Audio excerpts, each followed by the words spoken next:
Women have always had the vision to build, lead, and create. Across generations, that drive has never faded, it has only evolved.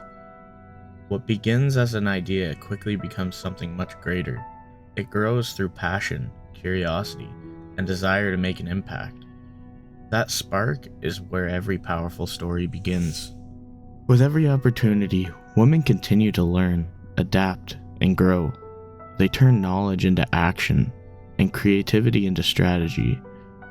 Each step forward becomes a foundation for something bigger. They refine their skills, take risks, and embrace new challenges along the way. Growth becomes not just a goal, but a continuous journey. From small beginnings, powerful ideas take shape. Women are building brands, launching businesses, turning passion into purpose. With what starts as small often grows into something that has a lasting impact. Every product, service, or idea carries a story behind it. And those stories connect with people in meaningful ways. Women are starting nearly half of all businesses in some regions, reshaping the entrepreneurial landscape. Their presence is not just increasing, it's leading change.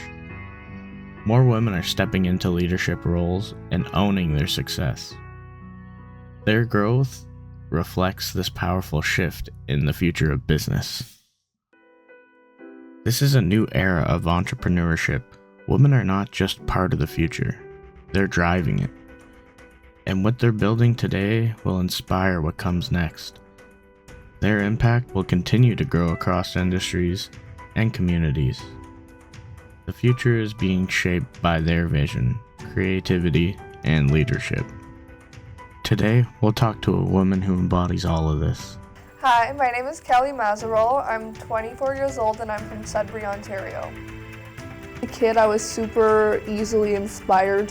Whenever I would get a hold of a phone or the laptop and I would come across dance videos, I would always be like, I want to do that and I need to do that. So I started self-teaching myself how to dance. I would come home from school and I would be in the basement every single day from when school ended to when I went to bed, and I would just teach myself all the tricks that I would see online and everything that I see, and I start recording myself. And I started this Instagram called Sassy Dancer Kelly. Kelly, of course, and this is the Kelly Show. And there was actually quite a bit of a following on that account. And I remember Abby Lee Miller followed me at one point on that account. And I was like, I gotta do something with this. I'm gonna be someone in dance. And I didn't want to give it up. I loved dance so much. And I went to another local studio here in Sudbury.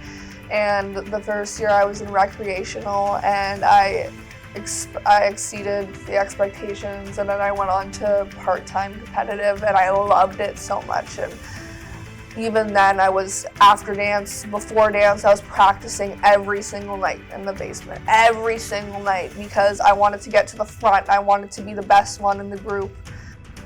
I just knew that I wanted to be someone and do something in the dance world and continue on dancing like for the rest of my life as long as I could. Things feel like they start building up. I try to really live in the moment.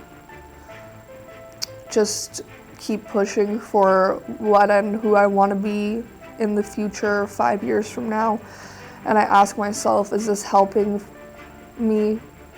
Is this helping the version that I want to be 5 years from now, or is it not? Sometimes when things are so overwhelming and I come into dance and one of my students gets one of their moves that they've been trying to get for months, it's just like those moments that just make so much sense, and it's like, that's why I'm here and that's why I do what I do, because it just makes it all worth it. Miss Emily is definitely one of my biggest supporters. She always has my back. She always is supportive. She's always there for me. She grounds me. I could not have picked a better business partner. Another huge support is my dad. He's always there. He's always doing some kind of construction at the studio. He supports me. He has never not supported me, and I just can't thank them enough for always being there for me.